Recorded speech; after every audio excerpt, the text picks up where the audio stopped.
हाय दोस्तों। तो आ जाइए अब इस वीडियो में। आज शुरू करते हैं हिंदी। और हिंदी में मैंने पहले बताया था कि हिंदी में जो है, जो आपका सबसे लास्ट का जो टॉपिक है हिंदी में, वो है लेखक तथा उनकी रचनाएं। तो आज आपको मैं जो इम्पोर्टेंट रचनाएं हैं सभी वे कराऊंगा, वे बताऊंगा आपको। देखना ध्यान से, रचनाएं, सभी रचनाएं ये नोट कर लीजिएगा या इसका स्क्रीनशॉट ले लीजिएगा। नोट जरूर करना है, स्क्रीनशॉट लेने के बाद भी नोट करनी है ये, क्योंकि ये बहुत इंपॉर्टेंट रचनाएं हैं सारी जो आपके एग्जाम में आने वाली हैं। ठीक है,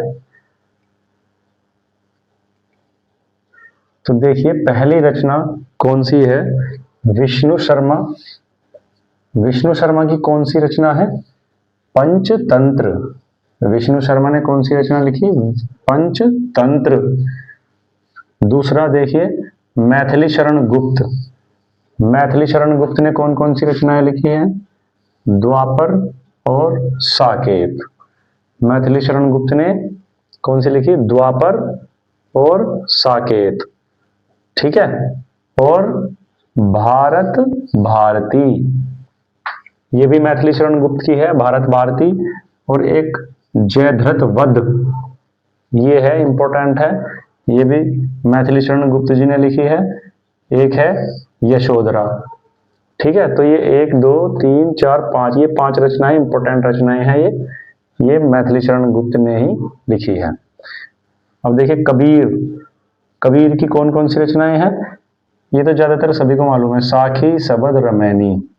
ये तो कक्षा 6 से 8 तक के कोर्स में भी है।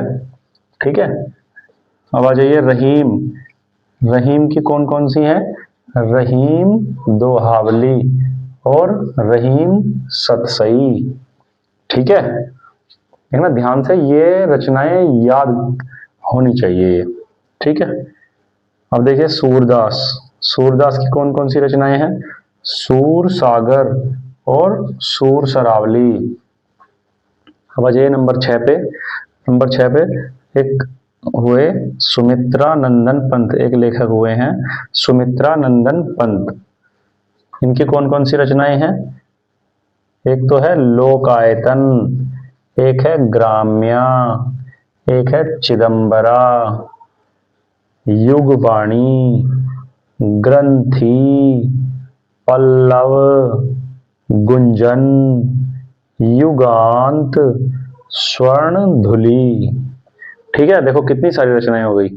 लोकायतन, ग्राम्या, चिदंबरा, युगवाणी, ग्रंथी, पल्लव, गुंजन, युगांत, स्वर्णधुली। ये किसकी रचनाएं हैं सभी?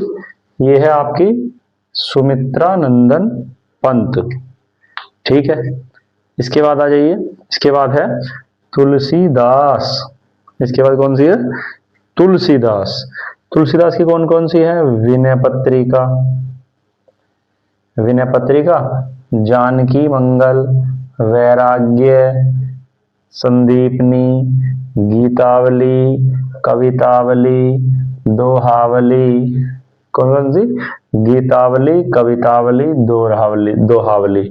इसमें वली वली आ रहा है ना, ये सब तुलसीदास की जिसमें वली आ रहा है। एक है बरवे रामायण।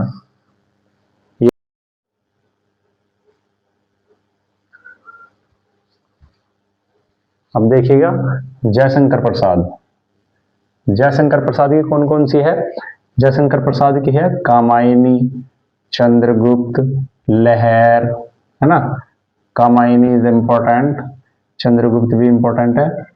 ठीक है, झरना, कंकाल, तितली और आंसू। ठीक है, हो गया। अब देखिए प्रेमचंद की कौन सी है? गबन, गोदान, पूस की रात, नमक का दरोगा, दो बैलों की कथा, ईदगाह और मानसरोवर। ये सभी किसकी है? प्रेमचंद जी की। ठीक है, उसके बाद चलिएगा, अब आ गए गोपाल सिंह नेपाली। कौन सी? गोपाल सिंह नेपाली। इसकी कौन कौन सी रचनाएं हैं? एक तो है उमंग, एक है पक्षी, एक है सावन, एक है नीलिया और एक है सरिता। कौन? तो देखिए, गोपाल सिंह नेपाली, इसकी कौन कौन सी है? उमंग, पक्षी, सावन, नीलिया, सरिता। ठीक है। अब आया जी महादेवी वर्मा। महादेवी वर्मा की है निखार, रश्मि, नीरजा, सांध्य गीत और दीपशिखा, हरियाली, पथ के आंसू, ये बहुत इंपॉर्टेंट है, पथ के आंसू और श्रृंखला की कड़ियां। ये सभी महादेवी वर्मा की है। और लास्ट में एक रह गई रामधारी सिंह दिनकर। रामधारी सिंह दिनकर की कांटों में राह बनाते हैं, ये बहुत इंपॉर्टेंट है, ये आती है पेपर में। संस्कृति, राष्ट्र प्रेम, करुणा, त्याग, प्रकृति प्रेम, उर्वशी, रेणुका, हुंकार, रश्मि रथी और कुरुक्षेत्र। ठीक है भाई, इन्हें पढ़ लेना। ये रचनाएं बहुत बहुत महत्वपूर्ण हैं। मैंने अभी थोड़ी रचनाएं बताई हैं, कुछ बताई हैं, अभी और भी रचनाएं हैं बाकी की, अभी काफी सारी रचनाएं हैं और मैं नेक्स्ट वीडियो में बताऊंगा। तब तक इसको कर लीजिए, इसे याद कर लीजिए। ठीक है, इसी के साथ ही आज की वीडियो का एंड करते हैं। Good bye.